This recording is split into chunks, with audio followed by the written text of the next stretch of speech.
Good morning to the West and good evening to the East, ladies and gentlemen. We cordially welcome you all to the conference Human Rights Go Local, What Works, Managing the City with Human Rights Objectives. I may introduce you to Heidi Bassin. Heidi Bassin is the Center's Financial Director, and for today she's my co-conferencier.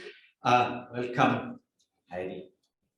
Danke, Klaus, auch von mir ein Willkommen. Thank you very much, Klaus. I would like to welcome you as well.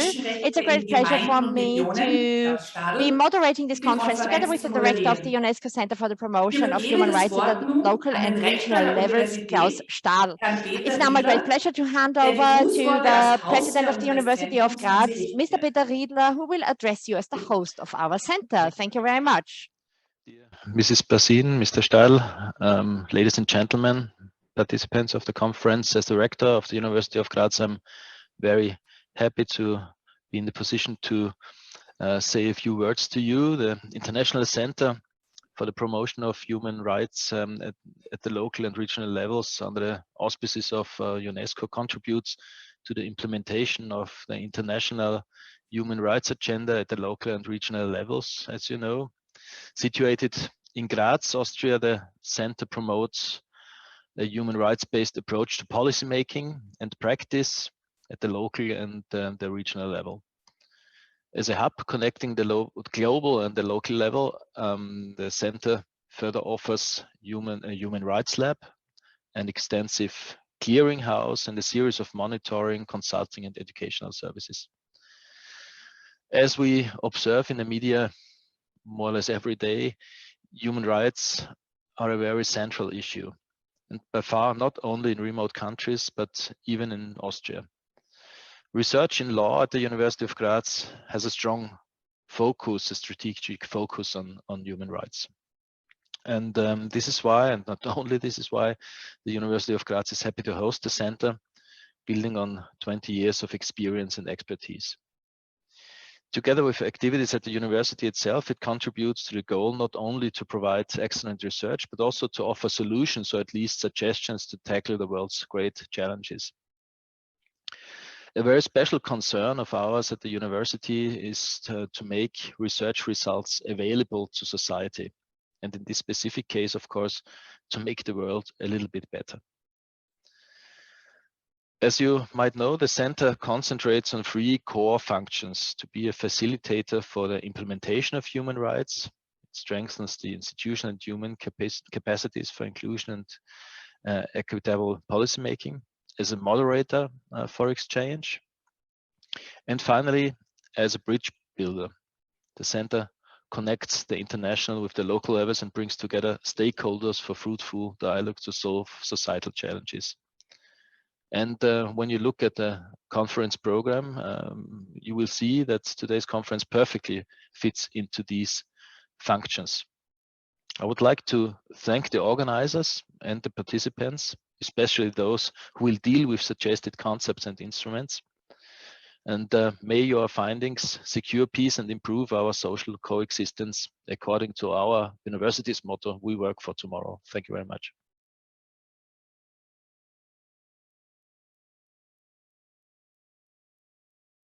Beitragen können. Vielen Dank. Graz, for your welcoming words, and I may call now Michael O'Flaherty, the director of the EU Fundamental Rights Agency based in Vienna. Dear Michael, you have the floor. Much for inviting me to speak to this, the closing conference of the Winter Academy. I'm delighted to have yet again an opportunity to engage with you in this important initiative. We live in an extraordinary moment when the significance of the city for human well-being could not be more evident. In many parts of Europe, the big issue right now is housing, shelter. And where do we go to look for the housing and shelter? In most places, we go to the city and to the municipality to deliver on this essential, basic human right. Inequality is rampant in our societies. And again, here cities are playing a critical role in alleviating poverty, in distributing wealth and resources across the community so that we can all live in respect for basic dignity. One other critical role that cities are so obviously playing right now is the role of welcome. It's cities that are at the forefront, for instance, in welcoming those millions of people who've come from Ukraine. The Fundamental Rights Agency was on the borders already way back at the beginning of March, and we were so deeply impressed. At that moment, it wasn't central governments that were driving the welcome. It was towns, it was villages, it was municipalities, often taking the initiative themselves, commonly without the support or even without resources from central government. So this tells us not only that cities and municipalities, the local, is essential to well-being, it also tells us that these places are commonly and typically places of generosity, places of kindness. And human rights is then a way of channeling that generosity and that kindness in a structured manner that will deliver results fairly, equitably, and without discrimination for everybody across all of their human needs. In that context, I think that this annual event is so very important. I also know that it's impactful. We see the difference that you are making in towns and cities across, in my case, the European Union. The Fundamental Rights Agency will remain heavily committed in this area. We will continue to support cities. We will continue to support the Human Rights Cities movement. We produced a framework for human rights cities in close cooperation with so many of you and many others, which we launched last year. We will build on that work. We'll disseminate it for sure, but also we will bring our reflection and discussion and our engagement with policy to a still higher level, so that soon in our lifetime, in our generation, we will see as a primary driver for human rights right across our countries is the city, the municipality. I thank you again very much, and I wish you well for the continuation of the conference. Thank you very much, Michael O'Flaherty. It is now my great pleasure for me to welcome the mayor of the city of Graz, Elke K., and I would like to ask her for a few welcoming words. A warm welcome also from my side. My name is Elke K. It's my great pleasure to welcome you on behalf of the city of Graz. Welcome to this conference today, and I would like to underline how proud I am that the International Center for the Promotion of Human Rights at the local and regional levels under the auspices of UNESCO is located in our very city.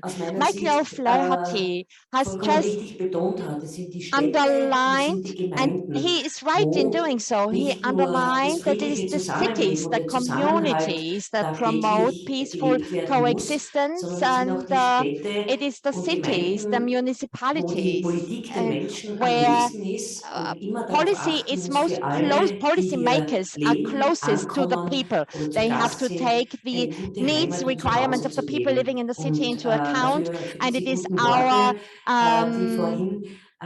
aim to make a good life, not only for the citizens, but also for the newcomers, for the guests who arrive, and for the people who move into cities, important. I would like to thank everybody for organizing and hosting this conference. I thank the president of the university for hosting it and the organizers of the conference, Ms. Basin and Mr. Stahl. Thank you very much, and it's my great pleasure to be hosting and having you here in the City Hall of Graz. Now it's my great pleasure to welcome the Governor of Styria, Mr. Drexler. I would like to welcome you most warmly. Welcome to this conference of the UNESCO Center for Human Rights here in Graz. The title of the conference is Human Rights Go Local, What Works? And it indicates what is important today. On the one hand, we have major issues such as the criminal attack of Russia on Ukraine, and what this attack has pointed out. And on the other hand, this conference will also deal with breaking down the significance of human rights to the local level.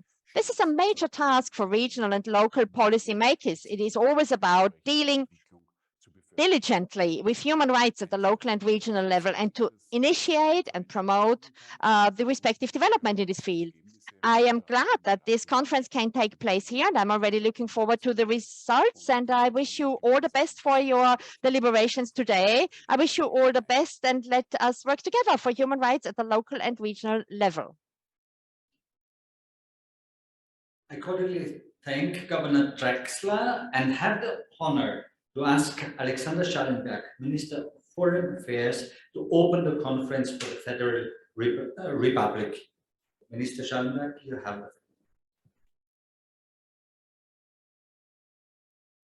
Dear Assistant Director General, dear Gabriela, dear Governor, lieber Christopher, dear Madam Mayor, ladies and gentlemen. Nearly 2 years ago, I had the pleasure to be present together with the Assistant Director General of UNESCO, Gabriela Ramos, at the official inauguration of the UNESCO Category 2 Center for Human Rights in Graz. Since then, the center has been thriving, promoting and strengthening human rights at the local and regional level through best practices and continuous human rights education. Today's conference is a vivid example of this, and I would like to thank all those who have made this year's conference on human rights at the local and regional levels in Graz possible. In particular, the center itself, obviously, the University of Graz, and also our close partner, UNESCO. This year, we commemorate the last World Conference of the United Nations on Human Rights, which took place 30 years ago in Vienna. This should be a festive occasion to celebrate the advances on fundamental freedoms and human rights we have experienced since then. But it is not.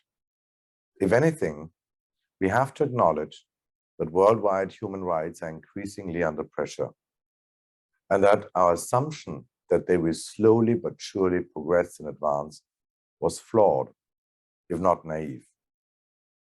Russia's brutal attack on Ukraine is like a geopolitical ice bucket thrown in our face, tearing us from our daydreams and reminding us brutally that we cannot take the preservation of and the respect for fundamental rights and freedoms and the protection of the individual for granted.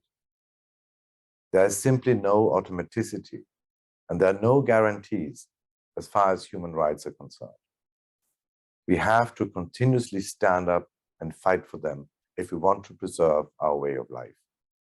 Threats and challenges come from all sorts of directions, some of them from outside, some of them are homegrown, such as the development of artificial intelligence and the challenge to ensure that AI-based technology is applied in conformity with human rights. I can assure you, ladies and gentlemen, that Austria is and remains fully committed to the protection of human rights. On this basis, we will fully engage in the Executive Board of UNESCO and will continue to strengthen our partnership with UNESCO, as we have shown with the jointly organized International Conference of Safety of Journalists in Vienna last November. However, our engagement cannot be limited to the international level. It has to start at home. Each one of us carries his share of responsibility. I therefore very much welcome that today's conference is focusing on human rights going locally. If we want to remain credible in our global claim to respect human rights, we have to take the work at the local and regional level very seriously. With this in mind, I want to explicitly thank the Human Rights Center, the province of Styria, and the city of Graz for their sustained, forceful, and passionate engagement for our rights and freedoms, and UNESCO for the good and fruitful cooperation, which is in many ways exemplary. Thank you very much. Danke, Herr Bundesminister. Thank you very much, Mr. Minister. We also invited the President of the Republic of Austria, Alexander van der Bellen. Unfortunately, he's unable to attend today, but he would like to thank most warmly for our commitment and since his best conference for the closing conference of the Academy. It is my pleasure and my honor to welcome now Gabriela Ramos, the Assistant Director General at UNESCO headquarters in Paris. Thank you very much for joining us and for inspiring us with a keynote speech. Dear Assistant Director General, you have the floor.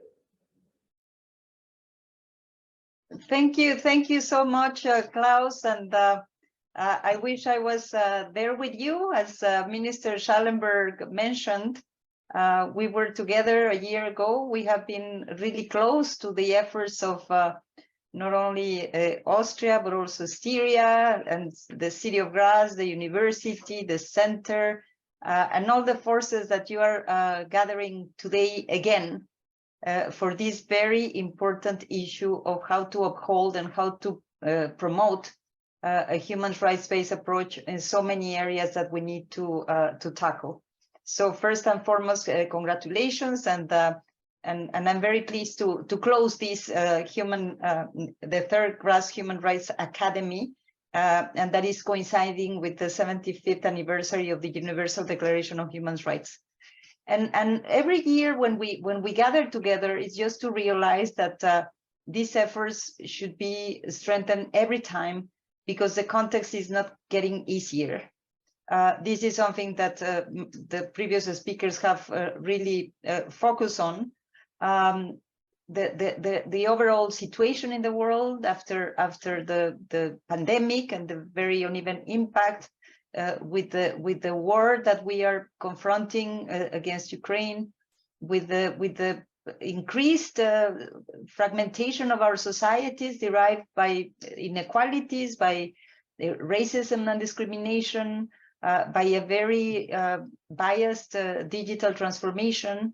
All these things need to come together to make us feel the need to continue pushing for this approach that we are sure is really important.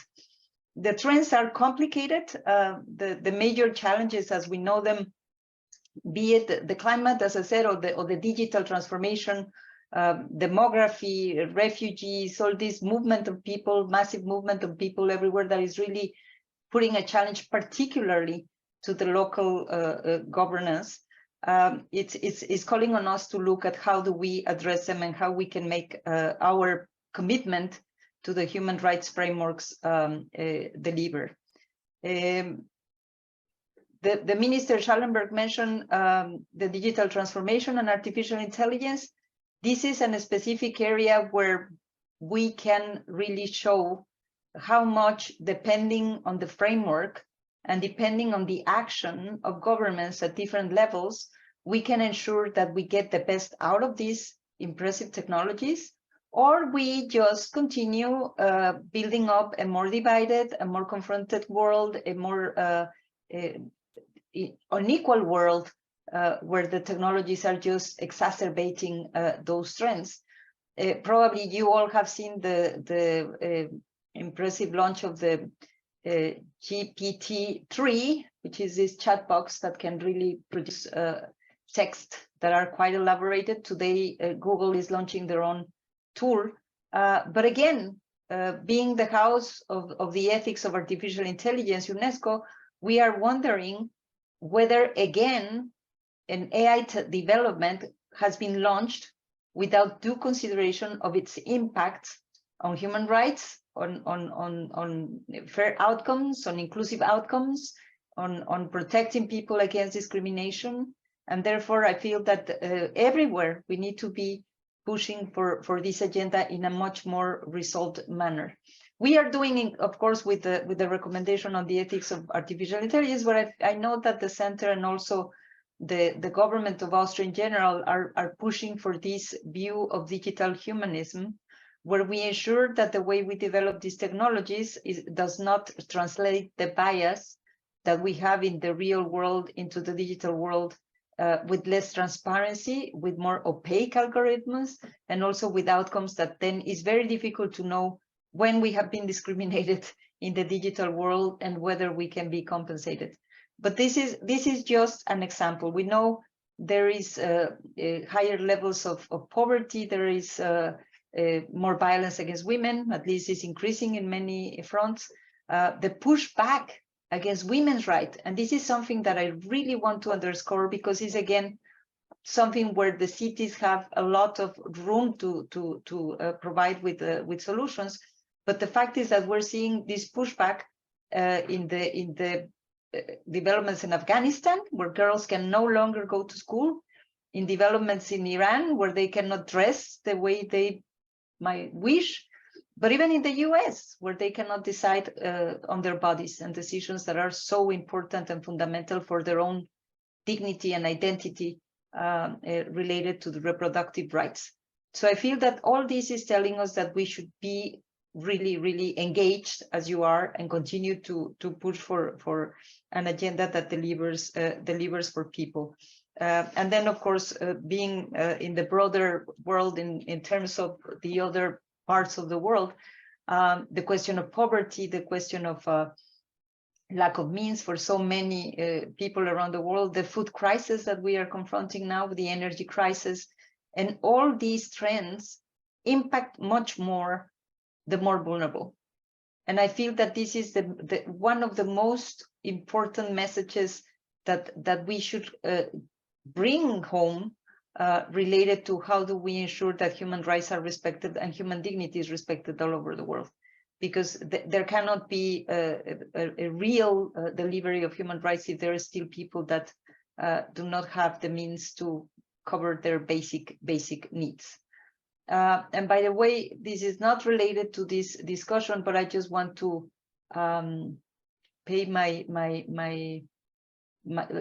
share my sadness and my concern about these earthquakes in Turkey and in Syria, where we really are seeing the damage and the loss and so much human suffering. And because I know that I'm surrounded by people that care about people, I think that we should keep them in our hearts, but also provide with support and resources. I make a strong call to the cities, to our network of inclusive cities, the ICAR and the ECAR, to provide with contributions, and we will be reaching out to you to see if we can do an effort and then to make it visible in the sense of supporting the people there. One way of taking action is certainly at the city level. All these trends have an impact at the global, at the federal, at the regional level. But I feel, and you know it because we have the mayors of several cities here, is at the cities where you have the most sensitivity to see how these issues are affecting people. The question of refugees is you that needs to be making room in the cities for them and providing with the support systems that they need. But of course, this is also a source of great concern for other residents, and therefore the question of managing the issues is at the city level is one of the most challenging ones. It was mentioned, the question by the housing issue, but you have many other elements that need to be addressed at the city level.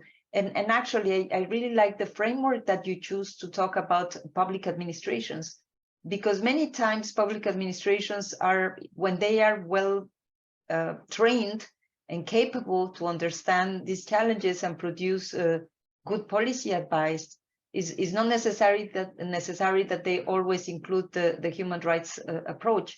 So I feel it's also very important that whenever we train the public administration officers, that we include this question of understanding how the different options, the different policy options, will bring the strengthening or not of human rights on the ground. And for that, we will be really pleased to work with you. This is something that we are advancing at UNESCO. We really want to look at what are the benchmarks in terms of institutional capacity, in terms of legislation, in terms of awareness, in terms of delivery related to human rights, but also related to counter racism and discrimination.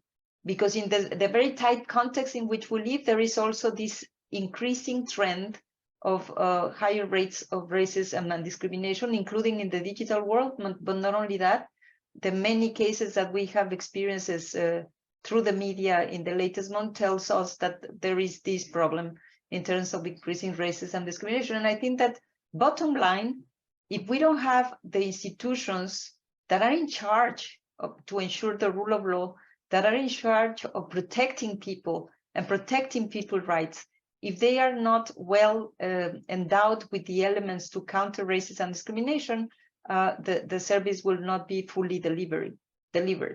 And you know that because it was Austria one of the main promoters of this agenda in UNESCO since 2 years ago, when they call on strengthening the contributions of UNESCO on the racism and discrimination, we launched the Global Forum Against Racism and Discrimination, and we now have a UNESCO toolkit that we hope we will be able to pilot first and foremost, of course, in the city of Graz, but in many of the cities that are so active in strengthening up their capacities and their institutional settings to deliver on this agenda. We will be very happy to work with you on this question of the implementation of the toolkit. We have organized the second Global Forum against racism and discrimination in Mexico. We had the president of the ECAR. We have many of the majors that were there participating, bringing their perspectives of what they confront at a local level. And it was a very rich discussion that I feel serves also to provide with the substance for these discussions that we are having now. It will be fantastic, for example, if we can think of Austria and the city of Graz, and I have commented this with the center and with everybody that is our partner there, to host the third Global Forum Against Racism and Discrimination. I think it's worth considering because you have been a leader, all of you, the institutions, the people, the different levels of government, and I feel it would be great if you could consider to host this forum because it's providing very concrete outcomes. In the forum in Mexico, for example, there was the launch of the Global Coalition Against Systemic Racism and Reparation. There were discussions related to refugees and migrants, related to gender, related to digital, but there were also some very concrete outcomes like the launching of the North American Partnership for Equity and Racial Justice. So this brought together Mexico, the US and Canada to work together against racism and discrimination. And this was brought to the leaders level in the summit that they had. So I feel this is the kind of dynamics that we want to create, and we feel that Austria and the city of Graz and the region of Styria are well placed to help us advance this agenda. But there are many other areas where we would like just to touch upon the question of enabling intercultural dialogue, where we also have a framework to see how we can bring different communities, different histories, different cultures that are more and more integrated because of this facility to travel around, but also because of the shocks that had been experienced in so many regions that then bring flows of people and movement of people that we need to integrate. We are very proud to see that ICAR has launched the policy dialogues on combating racism and discrimination, and they are putting the spotlight on the importance to develop and implement bulletproof social policies through participatory and transparent decision-making, which will benefit everybody, but which will actually include the most vulnerable people to share their perspective, because they are not only the recipients of support and policy action, but they are also people with agency that need to bring their own perspective and their ideas of how to solve this issue. I was also happy to celebrate the first bootcamp against racism that we co-organized with ICAR last year in Italy, with so many young women and men attending from all around the world. And the bootcamp is going to be organized this year. The master classes is also organized. And I have to say that the UNESCO master classes against racism and discrimination can also be used to strengthen the capacities of the public servants to understand their challenges and the need to provide for positive outcomes. We are pleased with the outcome document that of this effort, which clearly provides guidance on how to ensure accountability at a local level. So my great gratitude with you, all our dear partners, the City of Graz, the Government of Syria, the Austrian Ministry of Foreign Affairs, the Center for the Promotion of Human Rights at the local and regional levels, the university. But also I would like to acknowledge the continued investments of the Office of the High Commissioner for Human Rights, UN Habitat, the Council of Europe, the Congress of Local and Regional Authorities, and the EU Fundamental Rights Agency. And actually, we are going to be launching soon a campaign against racism with the support of this office in the EU, and you therefore will be hearing more from us. So it's great to see you, great to be in contact. I hope next time I will be in person again, and I hope that someday Austria will host the Global Forum Against Racism and Discrimination. So over to you, and looking forward to the conclusions. Vielen Dank für Ihre Worte, Frau Generaldirektorin. Unser nächster Programmpunkt ist nun die Vorstellung. Thank you very much for the welcoming words. And now the next item on the agenda is the presentation of the results and outcome of the Academy. Mr. Oberleitner, UNESCO Chair in Human Rights and Human Security of the University of Graz, and Morten Kierum, the Director of the Raoul Wallenberg Institute of Human Rights and Humanitarian Law, are going to present the outcome. Thank you. It is my pleasure indeed, together with our distinguished guest, Morten Kierum, who I will introduce in a moment, to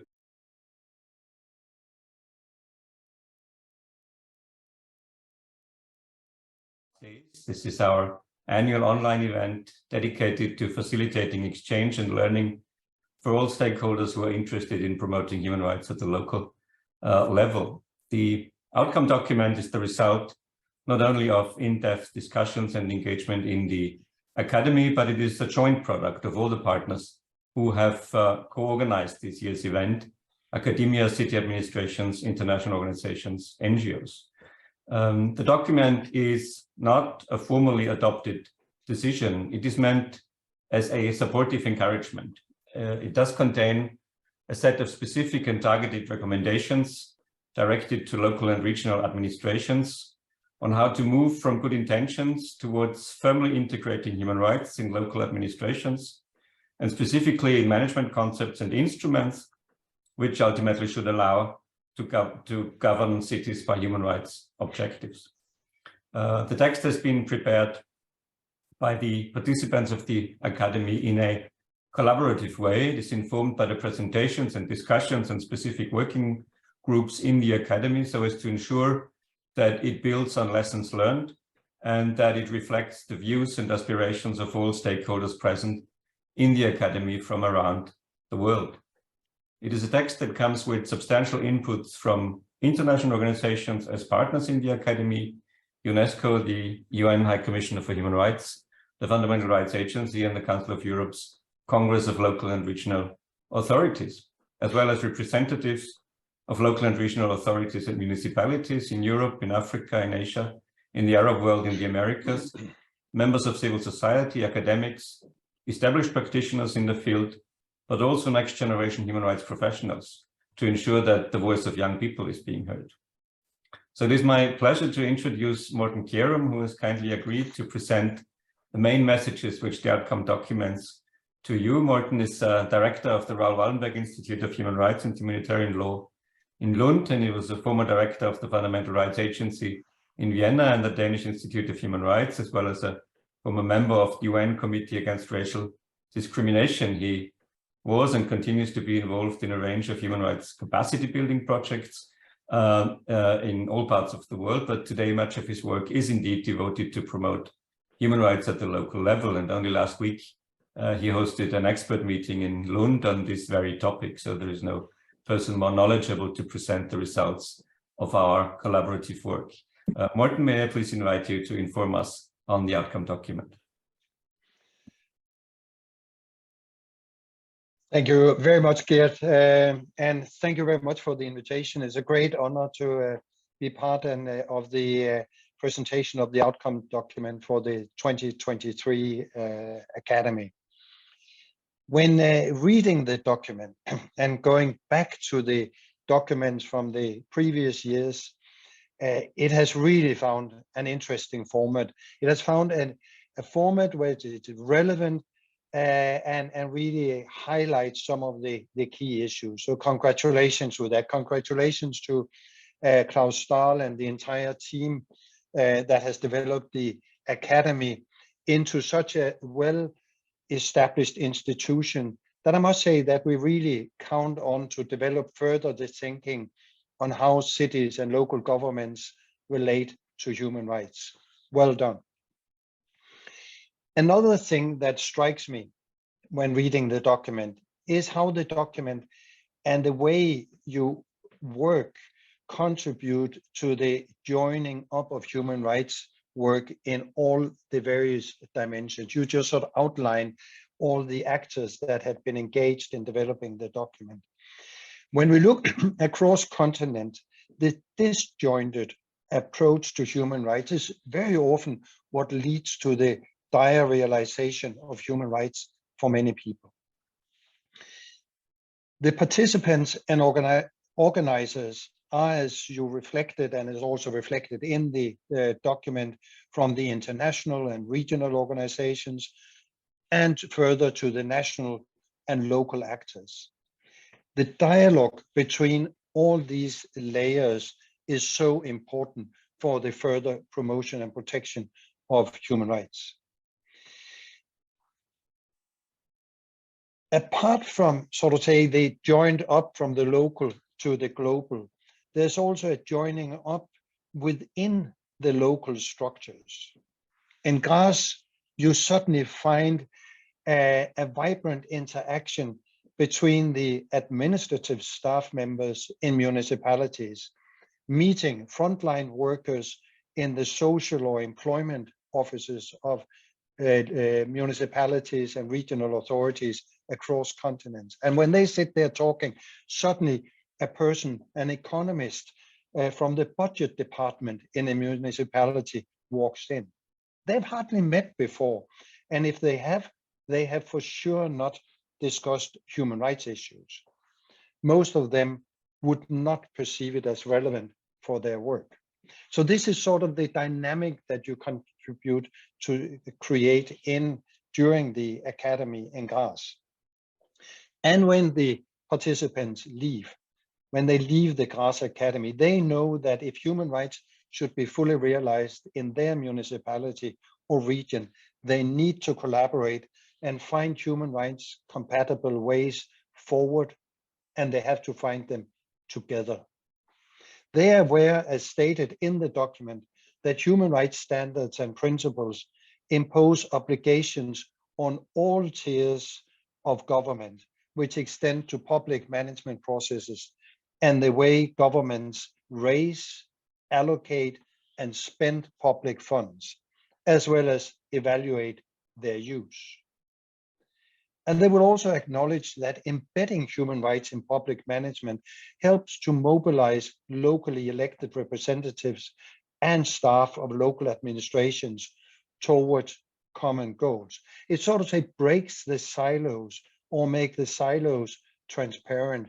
It's a recurrent experience that we hear from cities that we work with, that is one of the outcomes. And I would even add another dimension, and that is also opens up for a much closer interaction with civil society, those that are sort of outside the formal structures of the local authority. They get a common goal, each have their role to play, but the goal is clear: to realize the basic human rights for these particular groups in our local community. But what about this economist who also came into the equation? This is one of the novel elements of the 2023 outcome document. Numerous paragraphs in the document focus this year on the importance of the human rights-based budgeting and resources allocation. It is only in recent years that the human rights world has attempted to fully understand the links between human rights and economy. And we really have to thank the Office of the High Commissioner in Geneva for having pushed this agenda with a very big, solid global program on linking this.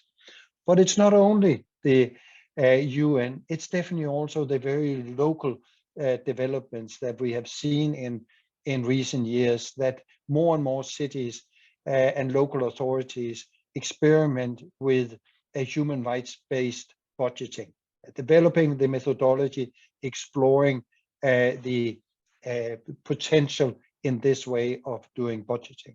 Therefore, it's very important when the document states, and I quote, that the local budget is an essential element for assessing the local government's efforts to realize human rights. The human rights-based budgeting is not only about economic and social rights, but it's definitely for all rights.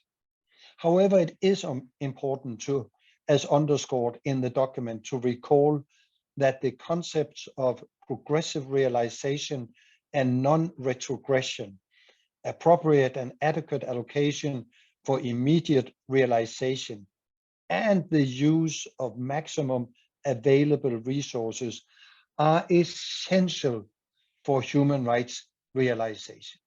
It's extremely important that it's underscored in this document, because this is still not commonly understood, and nor is it sufficiently promoted by the human rights community in general. I would say that this language is has a very strong resonance into the language of the UN Secretary General's work on our common agenda and the whole issue of a social contract, which is so much being discussed, but not sufficiently still seen in terms like we have now in this document. So thanks a lot for that. Of course, monitoring developments at the local level can be very difficult for the regional and international human rights mechanism. There is a discussion on how can we actually now feed information from the very local to, for example, UN treaty bodies.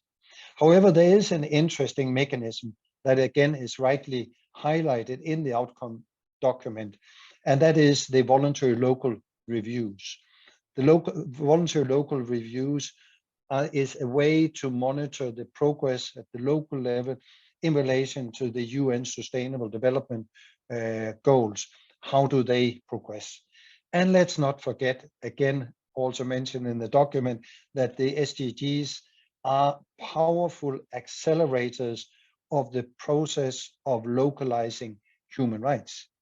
Why is this important to put it in here? I think it's important because there's still many who do not fully appreciate the link between human rights and the SDGs. They basically see it as two different worlds. But as stated here, I completely agree in the statement that the SDGs have been and still have an enormous potential of being accelerating the human rights implementation at the very local level. Well, many more elements could be highlighted since it is such a rich document. But let me just mention the reflection on the training and support that is offered to local authorities who want to explore a human rights-based approach to its work.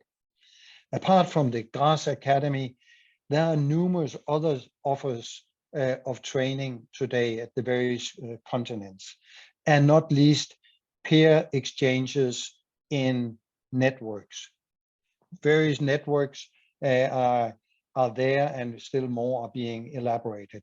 So I would say there's no excuse not to move ahead. You can, as a city, get support in various ways. And of course, you can always go to GRAS once a year, but there are many other offers as well. So in the end, I think this document can be highly useful for officials and politicians at all levels, from the very local to the UN.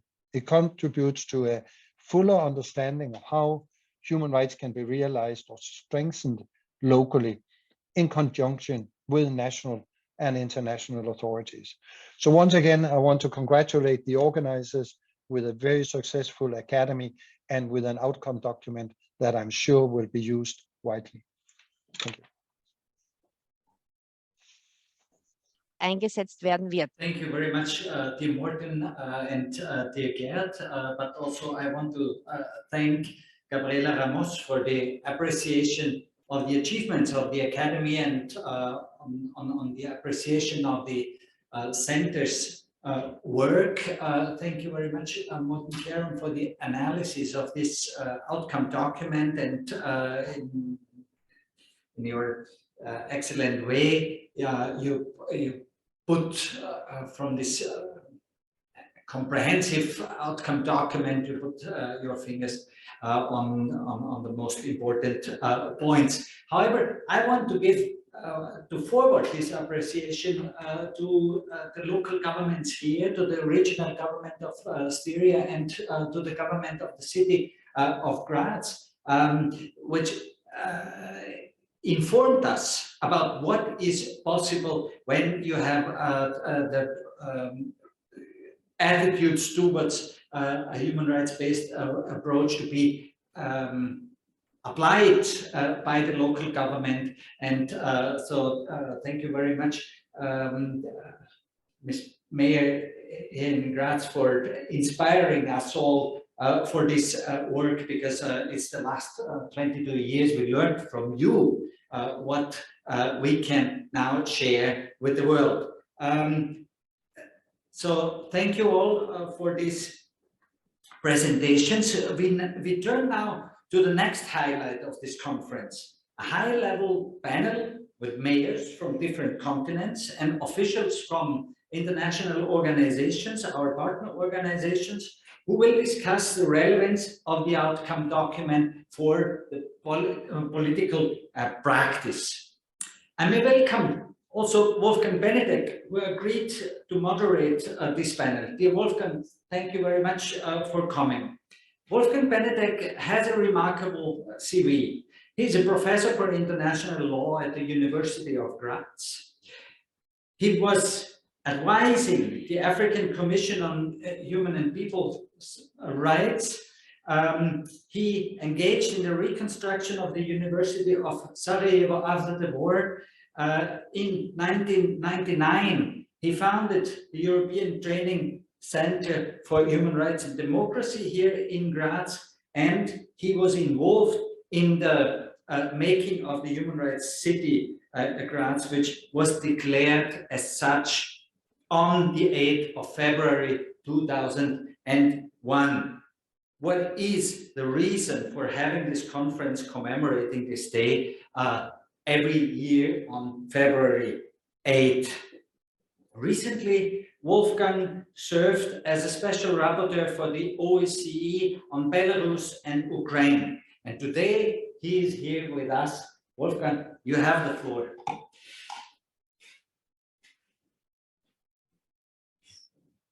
Thank you very much, Klaus, for this warm welcome. And it's my great pleasure now to introduce the participants of this high-powered panel, starting with Elke Kahr, Mayor of Graz, the second largest city in Austria and the first European human rights city, as Klaus just mentioned. She has offered us this wonderful location of the recently renovated City Hall to host the conference, for which we are very grateful. She's a politician of the Communist Party with a focus on social policy and the motto, "Leave no one behind." Her political focus is on social issues and the right to housing, in particular at the local level. If I may continue introducing also the other participants, we have Kubunu Tuni. She is the mayor of Defale in the district of Tufelgu in Togo, one of very few female mayors. She is the president of the regional network of locally elected women of Africa, and her passion is economic and financial empowerment of women. The focus is on the strengthening of women power and their access to decision-making in local policies and in all instances of local governance. We also have Susana Angeles Quesada. She is the municipal president or mayor of Tizayuca in the province of Hidalgo, Mexico, and the vice president of the National Federation of Mexican Municipalities. She is focused in her public policy on civic justice and public safety, and she gained recognition for one of the best local government practices in Mexico. The social program, Plan Elisa Asuna, on violence against women, is one of the most successful, innovative social inclusion strategies in Mexico. We also have Us Cuswanto. He's assistant for people's welfare of the governor of Jakarta in Indonesia, and he previously served as a mayor of West Jakarta administration and deputy mayor of East Jakarta. From the international organizations, we have Harald Bergman, who has a dual role in this panel as a mayor of Middelburg, Netherlands, and also as a thematic spokesperson on human rights of the Congress of Local and Regional Authorities of Europe at the Council of Europe. In this role, he's the author of the Manual on Human Rights for Local and Regional Representatives. We also have Todd Howland. He is the Chief of Branch from Development, Economic, Social Rights Office of the High Commissioner for Human Rights in Geneva. His extensive practical experience in a wide range of human rights and international issues, having worked in more than 30 countries. Involved in a significant number of capacity building and educational projects that has been designed to increase the level of compliance with human rights standards. He has a lot of practical knowledge.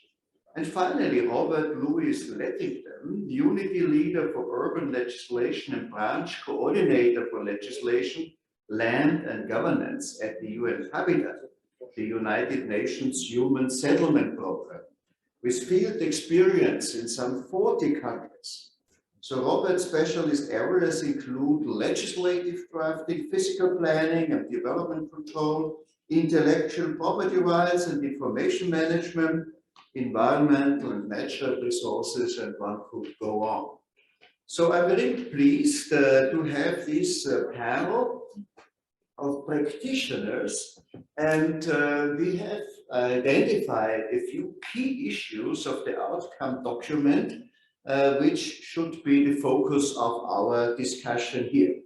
So the first one would be the question, how could human rights considerations be best included in the management processes, deciding on the allocation of funds as well as their spending and evaluation. And I would invite Elke Kahr, our mayor from Graz here, to start with her first statement.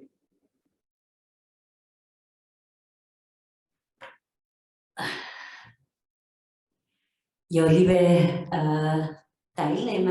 Dear participants in this panel discussion, dear mayors, dear representatives, das ist eine große Auszeichnung auch für mich persönlich, this is a great distinction for myself, from daily life of politics to step out of daily life of politics and discuss as a representative of from all over the world, to be together with them and to exchange some words when it is about questions of human rights. Human rights is a very big word. Even if you mention it, your mouth flows over, because in my case, I can come up with a lot of inequalities, and whatever happens in this world, unfortunately, so beautiful this world is, but all those things that do not work. You would like to believe that what is self-understood, what you will teach your little child, that independent of from where we are, which gender we have or which religion we have, that this is not decisive. Decisive is the human being. And in that way, from when I was a little girl, and it has something to do about my home, I come from a workers' family, where my parents would teach me, it doesn't matter where from, the most decisive part is that you're human. And no matter whether you're a man or a woman, we are all brothers and sisters. Aber warum das And nicht funktioniert, das wissen Sie besser, why it doesn't work, you know auch better. wie wir das heute da uns überhaupt austauschen können. Es geht letztendlich And nicht how we can die Menschen exchange untereinander, today. sondern It Gegner is und not how Feinde, people are sondern einfach against each other, bestimmte enemies Interessen, and friends. There are die certain Menschen interests entzweien, that bring die people es apart, nicht möglich machen, that dass wir auf do not unserem make it Planeten, auf possible dieser that we on Erde this planet friedlich Earth can zusammenleben live können. together in peace. Und der Frieden ist letztendlich die And peace Grundlage für is jeden Menschen und für the jedes Kind, basis for sich each frei child, for each entwickeln human zu being können. to be able to Alles develop freely. andere ist Everything dann else letztendlich das gemeinsame Bemühen, is the common was natürlich, und da strive, sind wir bei which, einer wichtigen Frage, and die this is heute an hier important auch einer der drei ist, question wenn es um die Budgets when it geht. is about budgeting. Es ist auch in unserem Land, It in is also Österreich, in our die country, in Budgetmittel nicht Austria, gleich verteilt. Jetzt sind wir im the funds are not Verhältnis zu anderen Ländern auf distributed dieser Welt evenly, but budgetmäßig noch as besser compared to other countries ausgestattet, in the um world, auch we are Fragen, endowed with our die funds die in a much Menschenrechte better way betreffen, so that zu we can tackle ermöglichen. Aber selbst questions hier that ist es nicht regard gerecht human verteilt rights. und But im even here, it Weltmaßstab is not evenly ist die distributed. Verteilung der Budgets ja noch And the einmal eine ganz distribution andere. of Und budget sie is wird a aus meiner different. Sicht viel zu sehr auch, während die And in my Gelder, die opinion, letztendlich monies, die Menschen ja funds erwirtschaften, that are being actually worked up by people für Aufrüstung und für Kriege are verwendet. used Da for ist jeder armament and Cent for und jeder wars. Euro und jeder So each einzelne cent, each euro, Geldbetrag aus meiner each Sicht amount sinnlos of money und is trägt nicht spent dazu bei, dass Unterdrückung, selflessly Erniedrigung und and Aufspaltung helps ein Ende finden to kann. Deswegen ist für mich die oberste suppress Priorität, people. So my die highest gerade priority aus der is Koalition that mit comes Städten from hervorgehen the müsste, collision with der cities, Einsatz für the Frieden. use Und for monies and wenn funds die for peace. Kollegin Ramos vorhin Even if angesprochen hat, Mrs. Ramos said und auch die before, Kollegen vorher, and wir haben einen Krieg also jetzt, the Russland, speakers was die before, we have a Ukraine war angegriffen hat, auf anderen with Erdteilen der Russia Welt, that erleben wir genauso Auseinandersetzungen, attacked die uns nicht Ukraine. egal We sein have können. Und wenn other wir auch reden von den Menschen, places die in the jetzt world ihr where Zuhause in ihr wars Obdach take place. verloren haben, So when we in talk der about people Türkei oder losing in their Syrien, houses da geht es in immer auch darum, Turkey and Syria due to the Menschenrechte earthquake, it is bedeutet da, always dass alle about Kräfte human zusammenhelfen müssen, um so schnell wie möglich dort rights die mean that Menschenleben zu everybody has to retten, work together, sondern not only auch to zu save helfen human konkret vor lives, but Ort. Und also to da help sieht man, dass locally. das eigentlich And in here dem you Land, wo das see passiert that ist, in this country where aufgrund it von politischen happens, Kräfteverhältnissen eben nicht passiert. this doesn't happen Und because of the political forces in da place. kommt man, finde ich, ins Denken And this makes you und da think, merkt man eigentlich, wie viel wir and you zu tun haben, feel alle how much we gemeinsam. still have Da to können do. Sie als Bürgermeisterinnen oder You wir as hier reden jetzt mayors, konkret jetzt alle miteinander nichts dafür. it is not your fault, Aber but das Bemühen in diese Richtung to vor Ort, strive dort, wo man mit anderen to Menschen help in those zusammentrifft, places where you get tagtäglich, together sich with dafür people every einzusetzen, day, dass to man stand jeweils up, in dem anderen gegenüber nicht einen Gegner sieht, to sondern not dass see an es opponent in the person you meet mein every Bruder oder day, meine but Schwester see it ist. as a Das ist so brother or wichtig und das sister. kann That is man so nicht important. genug machen, weil das ist der And you can't Beginn do des it Zusammenlebens. Davon often bin ich enough. zutiefst This überzeugt is the very und beginning of living insofern ist together. es I'm auch very nicht convinced of egal, that, wer and in that gerade respect, it is regiert, weil es eben important who is in charge, who is Weltanschauungen und governing, Denkmuster gibt, because you have die patterns of davon thoughts leben, that dass man live nach der Devise teile und herrsche. according Und to the thoughts es kann nur share funktionieren, wenn and man govern. Menschen And it can only einbindet und work nicht if you include ausgrenzt. people and if you do Und die not Einbindung exclude them. hängt davon And ab, ob man sie including them teilhaben means lässt whether you have an them allem, take was part in whatever das what Zusammenleben is ausmacht. what human Die life is all politische about. Teilhabe, The aber auch political natürlich die participation, Teilhabe an but allem, was also die the gesetzlichen participation Grundlagen in betrifft. Und da whatever kann an Städten sehr viel dazu tun. concerns the legal Und da bin basis. ich auch stolz Cities can darauf, do dass a die lot Stadt Graz about it, and sehr I'm vieles very in diese happy Richtung that the tut. city Und of es fängt Graz an does bei a lot about it, Gesundheit, and it bei Wohnen, starts bei with im health, Speziellen, da with darf ich auch dwelling, verantwortlich sein. to be Und was ist da das responsible. I'm Wichtige? Natürlich responsible. And alle what is Hürden important? abzubauen, die To irgendeine break Gruppe down von all the Menschen hurdles, all ausschließt am obstacles that Zugang zu exclude bezahlbarem people Wohnraum. to live, to have affordable living. We had that situation in Graz, but we got rid of them. When I want to have that in this particular city where I live, that no one is being excluded, then I have to see where are the obstacles in these areas, where are items or where are things that exclude people based on their origin, on their gender, or their beliefs. So on a local level, you have to stand up that laws that exclude people from entering certain places, that get rid of that, because communities and cities cannot make laws in this respect. This happens on the federal level. Even for human rights, you have to stand up for laws that make it possible to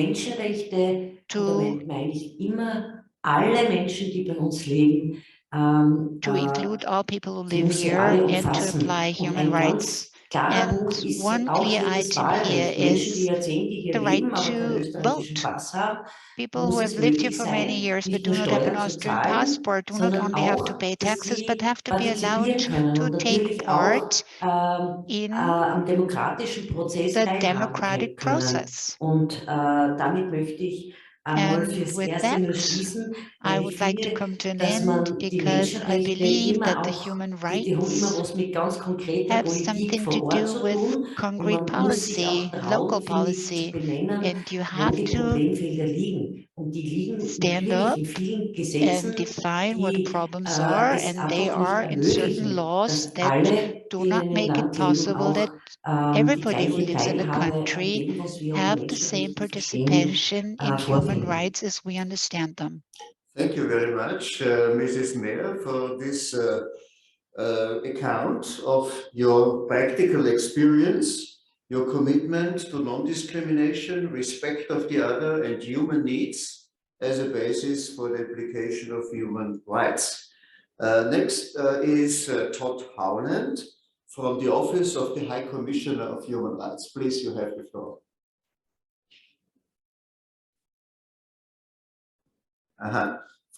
Then I would like to invite others who might want to react to this first question. May I repeat it? It is, how could human rights considerations be best included in the management processes deciding on the allocation of funds as well as their spending and evaluation? Does anybody of the other participants of the panel want to react on that question?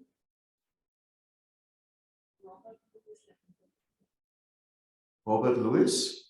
Hi, yeah, actually I'm represent from Paus. Paus can have any chance to come here. Maybe I can give some comments in terms of what the question you delivered there. So I think that human rights could be the best consideration. It's related to the how we can catch the programs in terms of the transparency program. When we put the human rights issues in terms of the input into the documents, especially in planning documents, in like in one of the planning document for the 1 year. So these programs also talks about allocation, and then when we put the program inside that, then we also see the practice that what we call it, how to give the equality for the community. For example, giving the housing, the proper housing, and also the giving the information in terms of the transparency to get the information from the government to the community, and also related to the education to all the community, especially in our regional. So what I'm thinking that human rights is a good way to be guidance to the government to put the allocation to guarantee the equality for the community. I think that's all my comments. Thank you. Was Kuswanto from Jakarta. And I would like to ask now if Ted Howland is ready to... I hope so. Yes, we can hear you. Okay.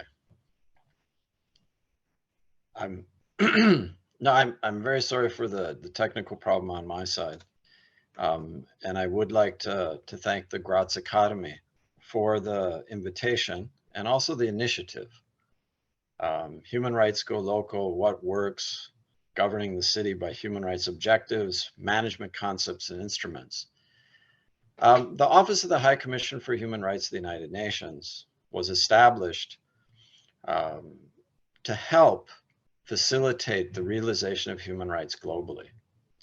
And I can see in many ways that our office is slightly behind, and I would like to apologize.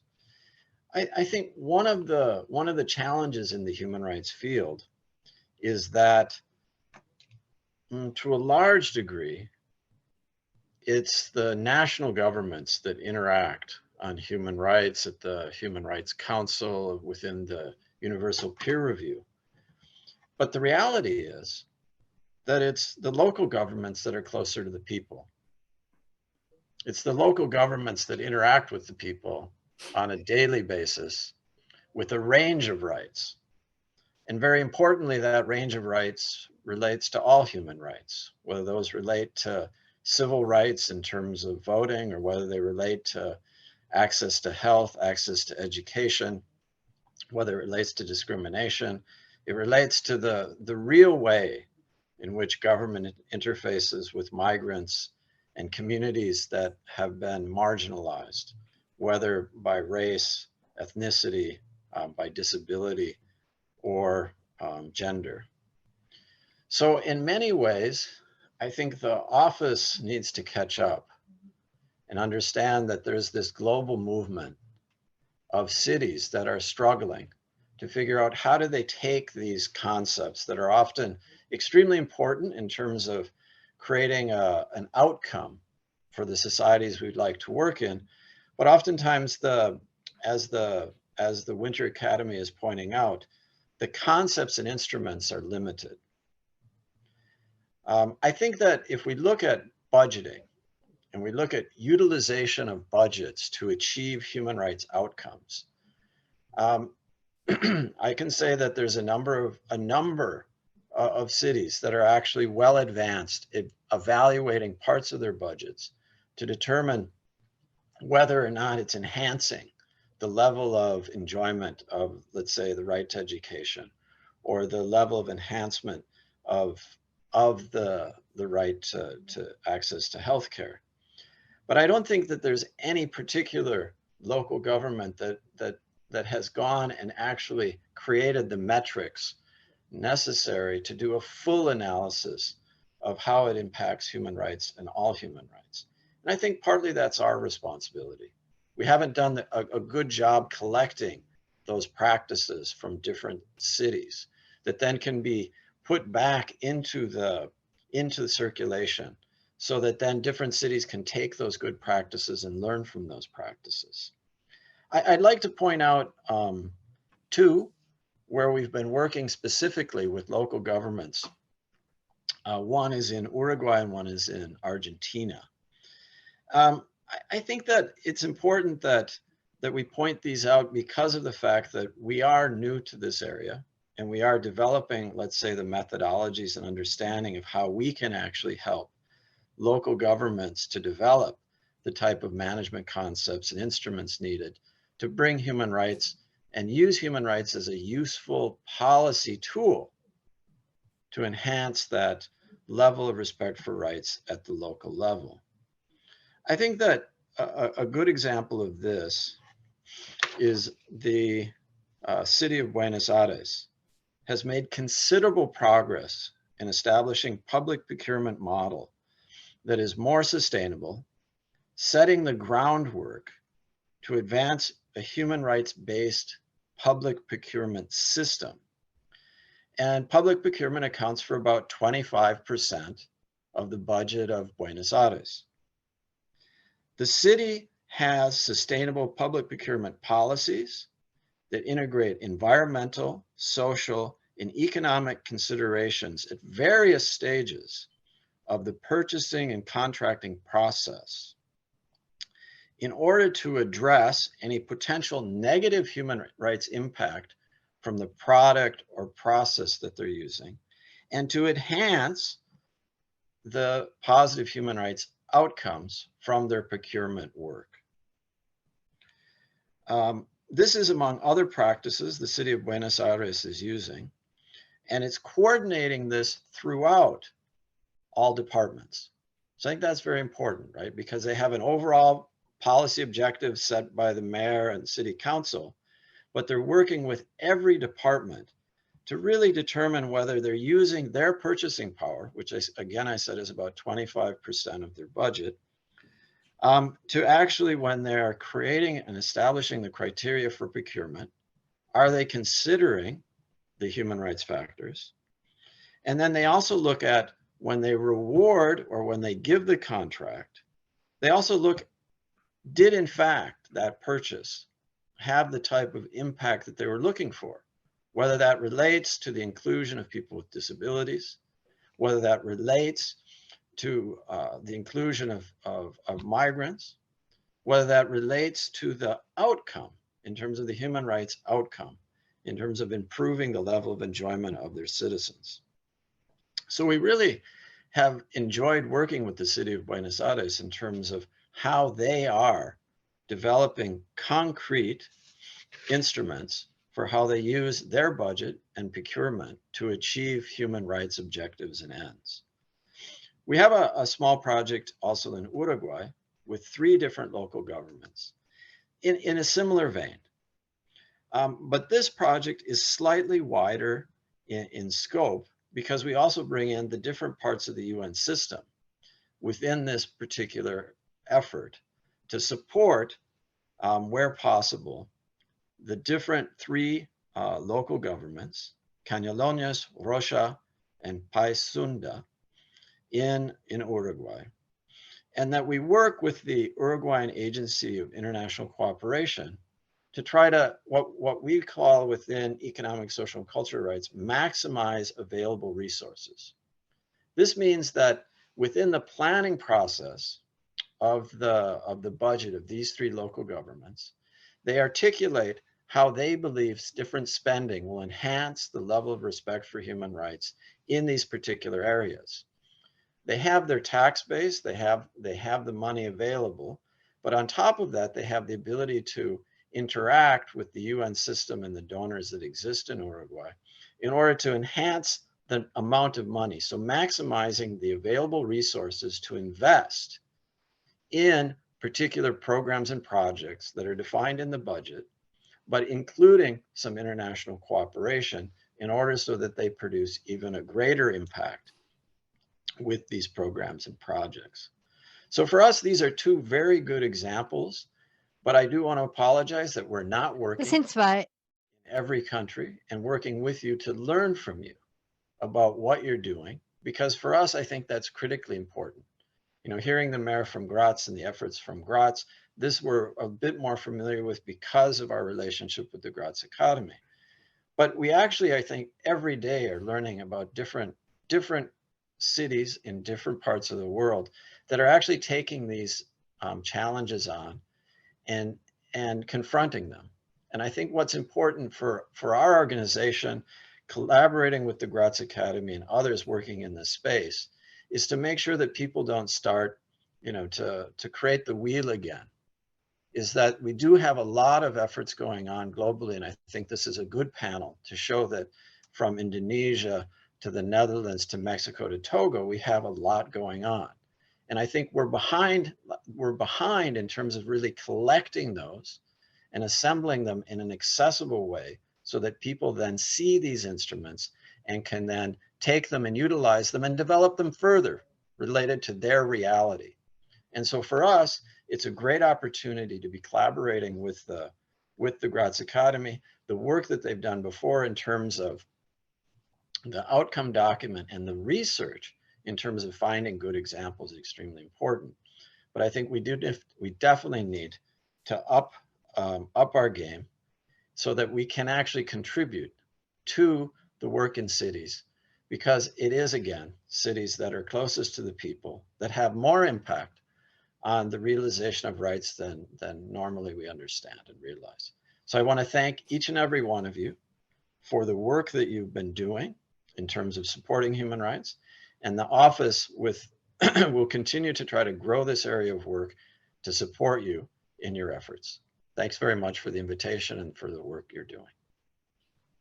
Thank you very much, Todd, for these examples of good practice.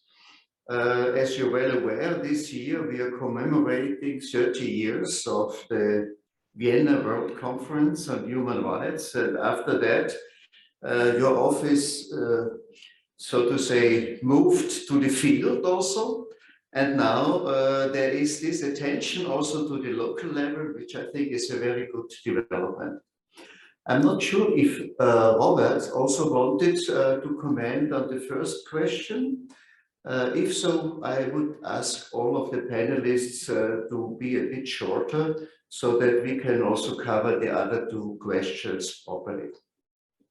Sure, thank you, Chair. I hope you can hear me okay. Yes. I won't endeavour to repeat much of what's been said, which I very much agree with. Just add a couple of points that come from our experience at a fairly pragmatic level.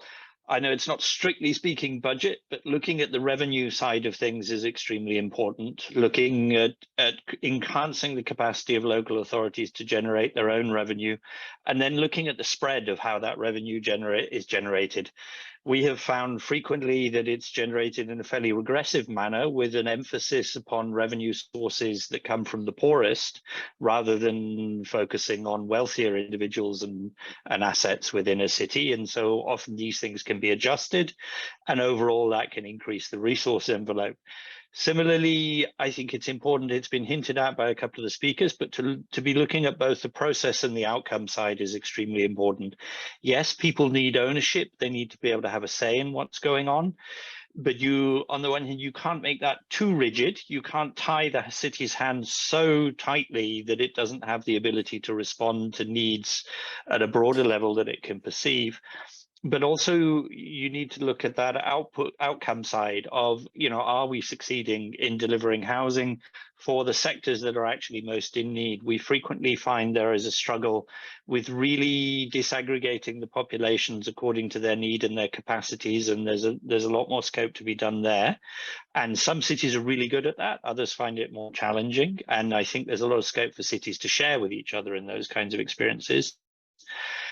But also to be aware of not getting too target oriented, because if you get too tightly target oriented, there's a tendency to start picking the kinds of rights and issues that are very amenable to hitting the target quite easily, and then leaving some of the others behind. We are probably in the UN prone to that ourselves with our results-based management and everything.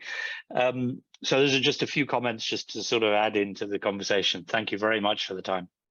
Thank you very much. And that brings us to the second question, which would be what participatory elements in local governance are or could be included in the policy cycle to ensure the participation of affected stakeholders, including the young generation.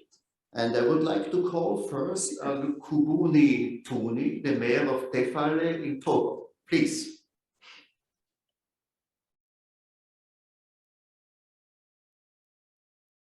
Mrs. Tuni, can you hear us?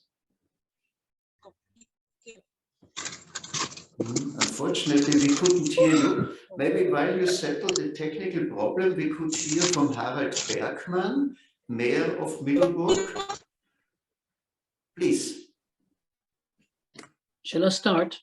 Yes, please go ahead and we'll come back to... Thank you, Wolfgang. Well, today, citizen participation, other than in elections, is viewed as a reliable indicator of healthy democracy. A democracy which is legitimate, credible, and operational. And in fact, the 2009 additional protocol to the European Charter of Local Self-Government has even been formalized this as a right to participate in the affairs of local authority, which should be secured for all citizens, including and in particular the younger generation. It is only when government policies also reflect young people's realities, regardless of their background, that young people's interest in politics will be revived. Just last year, 2022, marked the 10th anniversary of the entry into force of additional protocol, which has now been ratified by 21 member states. Of course, the Congress hopes to see even more member states ratifying this central document in the future. So local and regional authorities have the advantage of being closest to citizens, and thus by entering into genuine dialogue and partnership with the people living in their territories, the policies can be truly democratic, relevant and effective because they are based on citizen needs. Young people are citizens of the towns and regions in which they live, and if culture and youth participation is to be developed, it is at these levels that it can take root and grow. Born out of the adoption of its European Charter on the participation of young people in municipal and regional life in 1992, the Congress has long been committed to promoting the active participation of young people in civic life to secure social cohesion and anchoring democratic principles in a society based on the respect for human rights. Since 2014, the Congress has invited young people from different backgrounds to take part in its sessions, to have their say in the debates, and to exchange with Congress members on the issues of democracy, human rights, and the rule of law. Over almost 10 years, this pilot project of youth delegates has proven to be a success story, and the Congress is proud to once again welcome a new group of the next generation in its 2 sessions of this year, 2023. The Charter on Participation of Young People was revised in 2015 and now contains principles, best practices and guidelines to enhance youth participation at local and regional levels. It sets out the basic conditions for this participation to be meaningful, such as the need for the respective rights, education and support. At the Congress of Local and Regional Authorities, we always try to think with new ways to enhance the strengthening civil participation and the involvement of all policy formulation, realization or monitoring. And it is in this regard I invite you to, for example, consult the Congress report on deliberative democracy adopted in 2022, which underlines the power of deliberative methods within the policy cycle for enhanced participation in all decision making.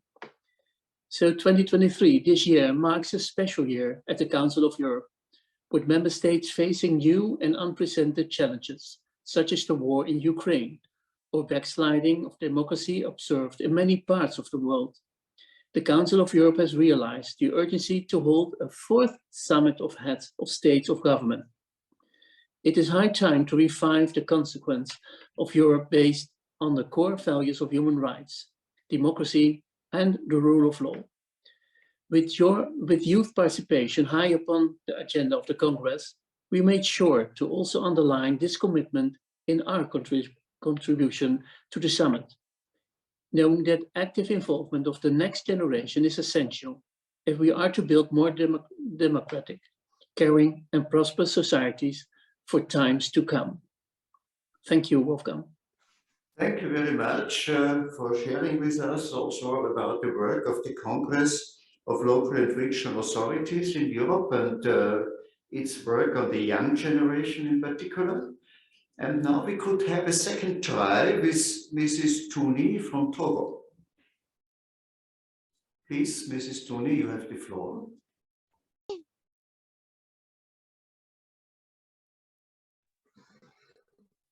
Please start your statement. Bonjour. Bonjour. Merci beaucoup. Good morning or good afternoon, and thank you very much for giving me the opportunity to be here. I am sorry, the connection is really bad. I would like to talk about local governance.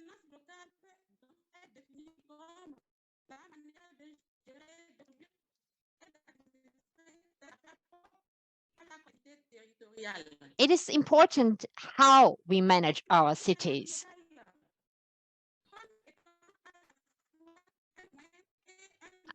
This is your interpreter speaking. The sound is not good enough to provide you with a decent translation. We are sorry.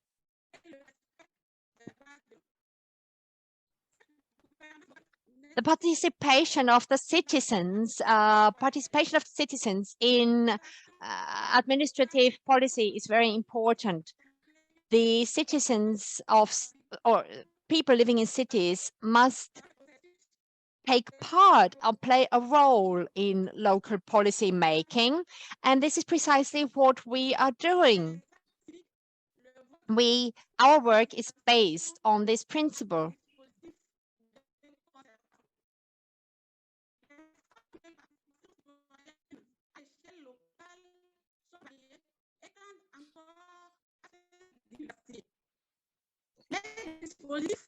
We are sorry, the sound is so poor. It's very difficult to understand the speaker.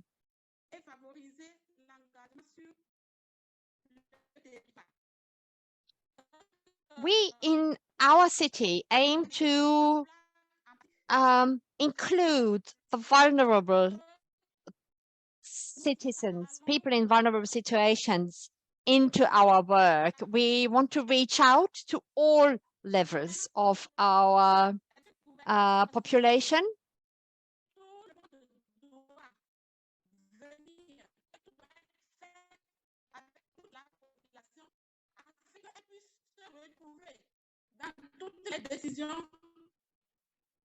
I want to include them in all decision making to make sure that the decisions that are taken really take account of the requirements of all levels of our population, and to ensure the participation of everyone. This is the objective, namely participation of all members of society and providing them with a feeling of being a part or being integrated.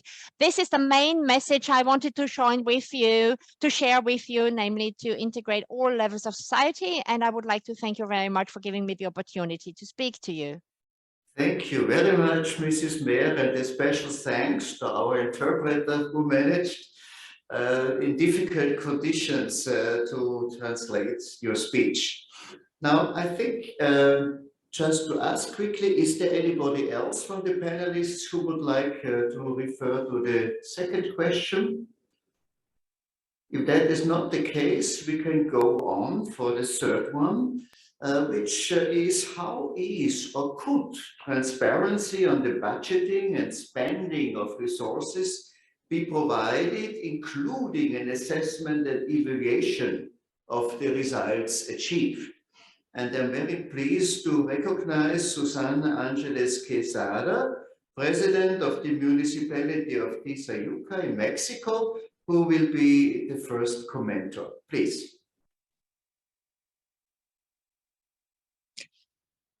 Hola a todos, un gusto coincidir en este panel con alcaldes y alcaldesas del mundo. Und einen schönen guten Nachmittag. Ich freue mich sehr. Thank you very much.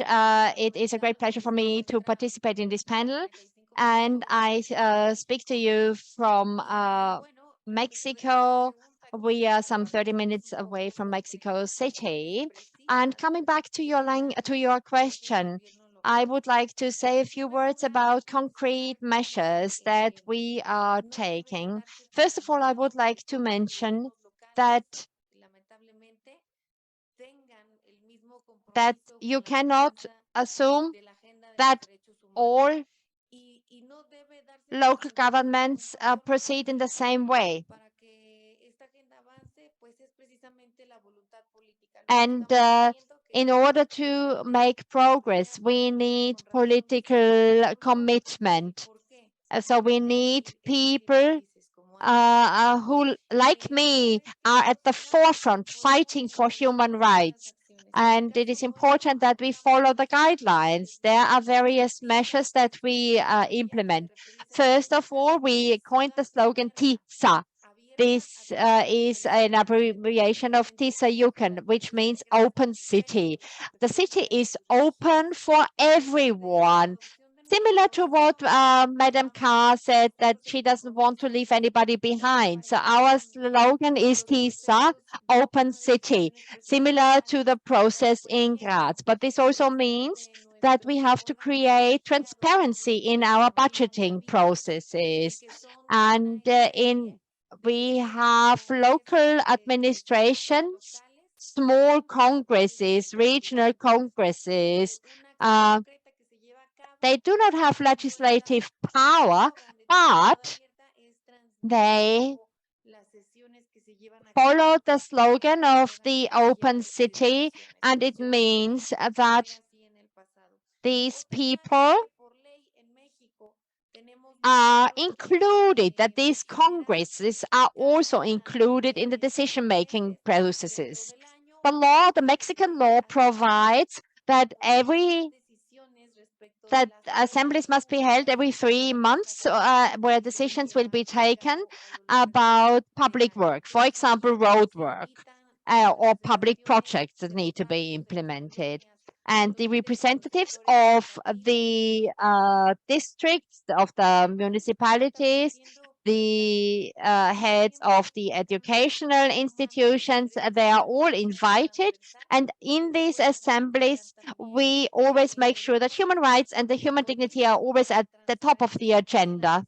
And also in the way of participation. And that the second task is the legislative task, and we use IT and social media, social networks, in order to reach out to the young people, to reach out to the women, to reach out to people with handicaps. And by using social media, we make sure that they can participate in service without having to leave their homes. Another scheme that we have is a legislative scheme that is very useful at the local level. And these are the supervisory or monitoring bodies. This is also an obligation, a duty of the supervisor of the city, namely to introduce monitoring agencies. For example, when a road is built or a bridge needs to be built or a sewage system needs to be built, then the working groups have to engage with the people, with the citizens, and we explain to them, we explain to these monitoring bodies what the work will look like and what the benefit of the work will be. So all the examples that I have mentioned show that the Agenda 2030 is also taken account of. It will act as a catalyst, and it was mentioned earlier as to be a catalyst. And of course, human rights are part and parcel of this. And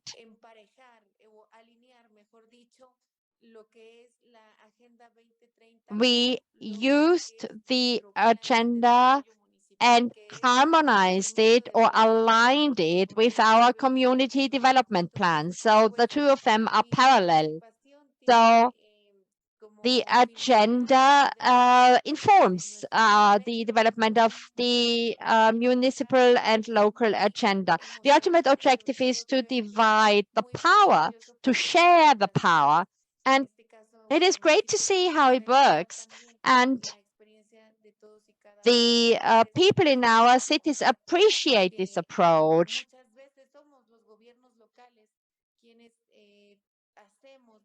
In one of our cities, or in many cities, people do have the official right of participation, but then the decisions are taken without considering the requirements. So this is why I'm very grateful for this initiative, and I would like to thank the participants of the Academy.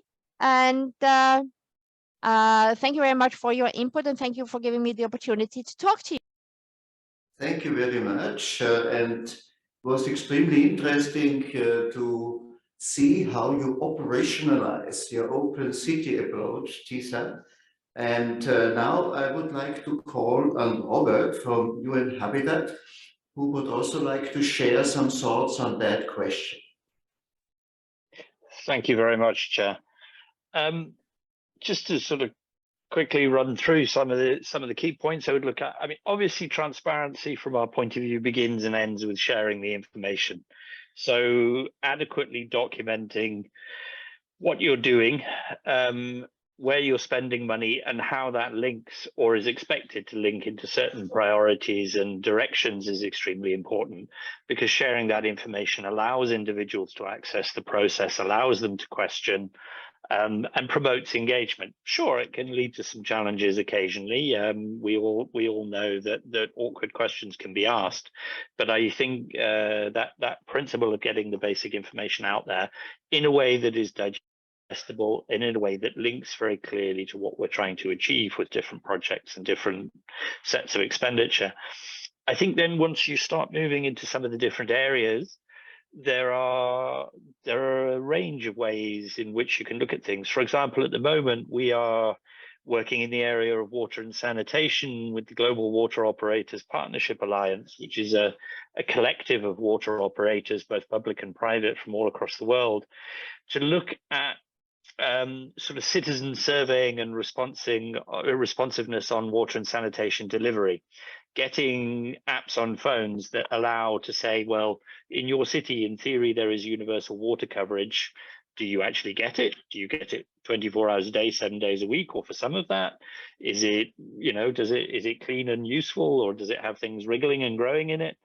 And a different set of questions of that, to start looking at the finer grain of what is really going on with the water and sanitation system, and then being able to look at how that data can be used to improve the service delivery. Another tool that we've seen used in some cities is the prevalence of mobile phones. Now, obviously, we have to be quite careful about privacy when looking at the individual level, but there is an enormous amount that spatial planners are already doing with bulk data. So you look at just mapping the sheer volumes of movement between one place and another. That is an effective way of looking at the equality and the inclusion in your investments in the transport sector. You know where the neighborhoods are in your city. You can get an idea of income levels and education levels and things like that. You can now overlay on top of that, how are people moving from their residential areas to their areas of economic activity, and to what degree are city investments relating to that and facilitating that, or working in a different direction? And that can also be linked, of course, to environmental goals and other things like that. So there are a number of things, particularly coming forward with the technology side, where we are able to look at a very practical level at what is the output of our investment and how does that relate to particular issues such as access to economic opportunity, access to adequate shelter, access to water and sanitation, and others. And similarly, that question of knowledge management and the ability to provide access to citizens, and in some cases, even to start to get an idea of who is engaging and how. We know that every city of any size anywhere in the world is a diverse place. Particularly, there are groups who are usually newer groups or historically excluded groups who have weaker access to the system, weaker access to information. So looking at what are the avenues by which these different groups can get access to a process at the decision-making stage, but then also at the implementation and the review stage. Even where we have a very open and dynamic participatory process, there still can be a lot of useful analysis done to build on that.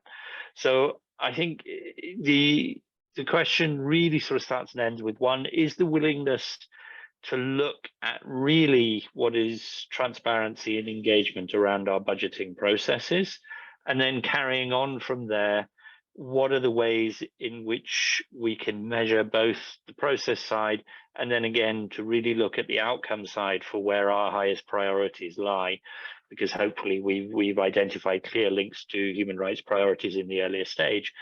And that also hopefully will allow, just as the final point, to how to connect into other processes. Raoul Wallenberg Institute mentioned in their comments about the usefulness of voluntary local reviews. Those tend to highlight what are the local government or local authorities' priorities. So if we can link what is happening on the ground with those priorities, so much the better and so much the more effective. Similarly, in the Human Rights Council and the Universal Periodic Review process, where a national government accepts a set of recommendations and says we are in the next 4 years going to focus on our priorities and efforts on there, the more that we can link the reality of what's happening on the ground at the local level into those priorities increases the transparency and the accountability of the process. So I think using all of those different tools that are at our disposal to deliver through on the political commitment is there. And of course, there are a wealth of institutions and of other cities and partners. South-South cooperation and all of these kinds of initiatives can be used to advance these things very effectively. And North-South, we've just been discussing some elements the other days on land use planning, where it's been highlighted that there are many, many lessons, particularly on pluralistic approaches to land tenure security and land use access, that developed countries could probably learn from Southern on how to adapt to some of their own challenges. So there's a lot of room for multi-directional communication on these things. Thank you very much. Thank you very much. And before I call on Elke K. for a final statement, I would like to ask whether anybody from the other panelists would like to have a short comment on this third question. Does not seem to be the case. Then I would like to ask on the Mayor of Graz, Elke K., our host here, for her final considerations.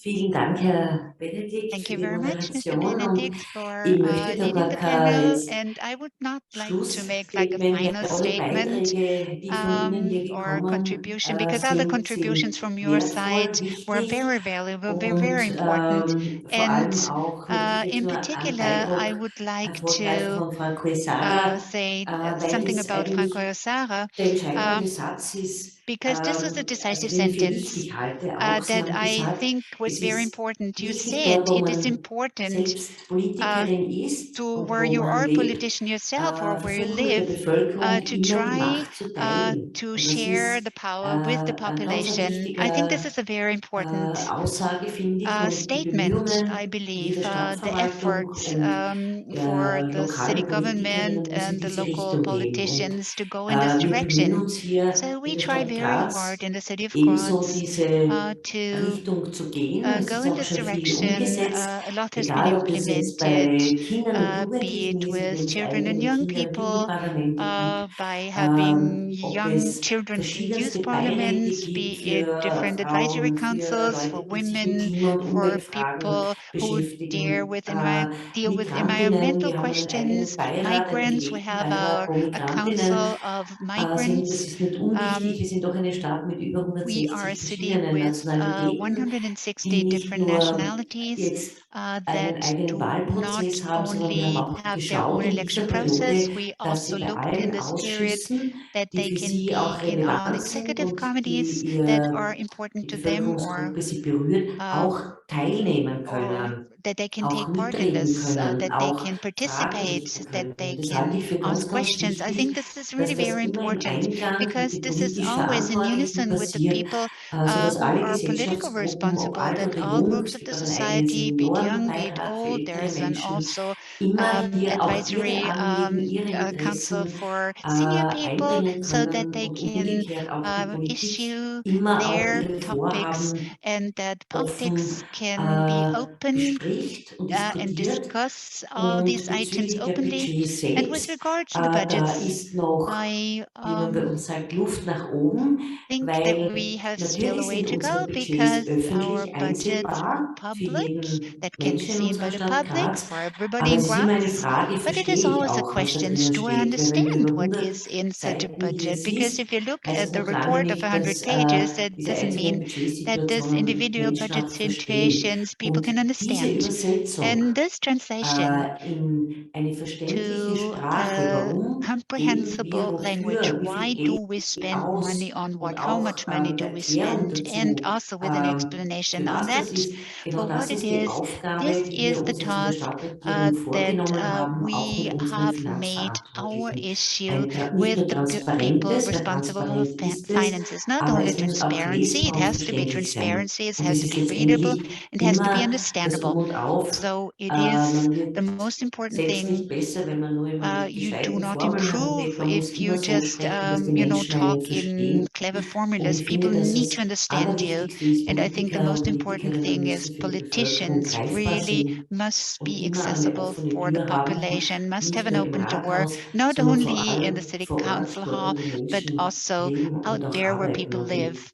We try very hard to go in this direction, and as I have understood you all here, you all do the same. And this is why it is a special honor for me to be with here, only for a short time, to have been able to exchange with you. And I am pleased that there are people all over the world who work in the same direction. I wish you health, I wish you power, I wish you strength and energy so that we can achieve those great goals that we have discussed today, that we can break them down on a local level, and that we can make it accessible to many people.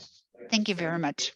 Our Mayor Elke Knaf for this statement, and I would also like to thank all the panelists for your very useful and elucidating contributions, and hand back to my colleagues. Ja, danke noch einmal an alle Teilnehmerinnen und Teilnehmer der Diskussion. Thank you very much for all the participants in the panel discussion. Thank you very much, Wolfgang Benedek, for facilitating the discussion. Now we have some video messages that were sent to us from cities all around the world. And the first presentation comes from Langdong in Indonesia. Hi everyone, I'm Unam Mulkan, the director of the SDG Center at the University of Lampung in Indonesia. Our center is working closely with the East Lampung city in the island of Sumatra. We are localizing the SDGs and human rights at the local context. The Human Rights City Framework has been adopted by the local government of East Lampung. Thus, the Human Rights City criteria are used by the local government in local public governance, measuring the fulfillment of right to health, education, civil administrations, employment, decent housing, sustainable environment, as well as women and children rights. Practices on the integration of local development plans on human rights and the SDGs with the local government budget in the city have been discussed, leading to more attention put the role of local actors to be involved in the practice of planning, management, and review of services of human rights at the local level. So we do hope that the city of East Lampung in Indonesia can contribute in anchoring human rights in local policy making and administrative practices. Thank you very much.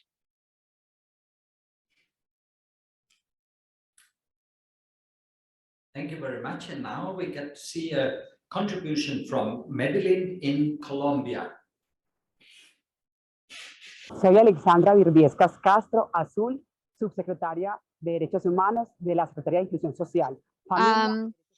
Good afternoon. My name is Alexandra Vivesa Costra Azul. I'm Subsecretary for Human Rights at the Secretariat for Social Inclusion, Family and Human Rights at the District of Medellin. Our assistance to victims of human trafficking includes a protocol that provides a differentiated approach to prevent, mitigate and care about this crime and care for the victims of this crime. Most of these victims are women, so it's gender-based violence. Our district office secretariat also fights against trafficking in human beings. There are institutional meetings with relevant organizations and authorities, but also with the academia, civil society. We take care of the victims of trafficking, most of whom are not from the district, because our city is a migration destination. Many of these people are in transit from other countries or originate from other municipalities or departments, and they come to Medellin because of our institutional services. Thanks to our direct and indirect care strategy, more than 9,000 people have been sensitized and more than 320 children and adolescents have been empowered through a playful educational methodology and institutional action. There are more than 10,000 in total, and through field trips, technical tools and operations in places where evil is concentrated. Our strategy, the Prevention and Promotion Protocol, was awarded a prize by the Inter-American Development Bank in Washington that recognizes us for our good governance practices. We are committed to restoring rights to victims of human trafficking. Through the affirmative action and the process of transforming their lives, the lives of these victims with an exit pathway, we want to make a safe return possible, and thus we can make sure that there is no repetition of the crime, and that the dignity of the victims of these crimes can be restored. Danke für diesen Beitrag. Als drittes Thank you very much for this contribution. Als drittes Beispiel sehen Sie eine Videobotschaft aus Gwangju in Südkorea, video now comes from Gwangju in South Korea, the host of the annual World City Forum. 컨퍼런스에 초청해 주신 유네스코와 오스트리아 그라츠시 지역 인권증진 국제센터 크라우드 스탈 소장님께 감사드립니다. 2023년 아카데미와 컨퍼런스 개최를 진심으로 축하드립니다. 그라츠시와 대한민국 광주는 많이 닮았습니다. 그라츠시는 유럽 최초의 인권도시이자 문화수도를 지정되었고, 광주는 아시아 최고의 민주인권도시이자 아시아 문화중심 도시입니다. 특히 광주는 세계 민주주의 대표도시로 우뚝 서 있습니다. 1980년 5.18 민주화운동의 가치는 12년 동안 세계인권도시포럼을 통해서 올곧게 인권공동체 정신으로 계승되어 왔습니다. 전 세계 인권정책 공유와 인권도시 담론으로 확장되고 인권도시 네트워크를 만들어 왔습니다. 특히 작년에 열린 12회 인권도시 포럼에서는 기후위기와 인권이라는 주제로 기후위기 시대의 인권이 나아가야 할 방향과 실천에 대해서 공동 구별을 만들고 공동 기준에 대해서 논의를 했던 기억이 있습니다. 올해 열리는 13회 포럼에서는 인간의 존엄성을 더 높이겠습니다. 사회적 양극화와 차별로 인한 인권 문제, 기후변화로 인한 취약계층의 인권 문제에 대해 지역을 가장 잘 아는 지방정부가 전 지구적으로 협력하고 연대해서 실천적 해결 방안을 찾는 그런 포럼이 만들어질 것입니다. 민주주의와 정의 실현에 앞장서온 광주는 지속 가능한 인권 증진과 사회적 실천을 위해 국제인권기구 지도자 여러분들과 연대의 손 굳게 잡고 나아가겠습니다. 민주, 인권, 평화의 도시 광주와 함께해 주시기를 희망하고 염원합니다. 감사합니다.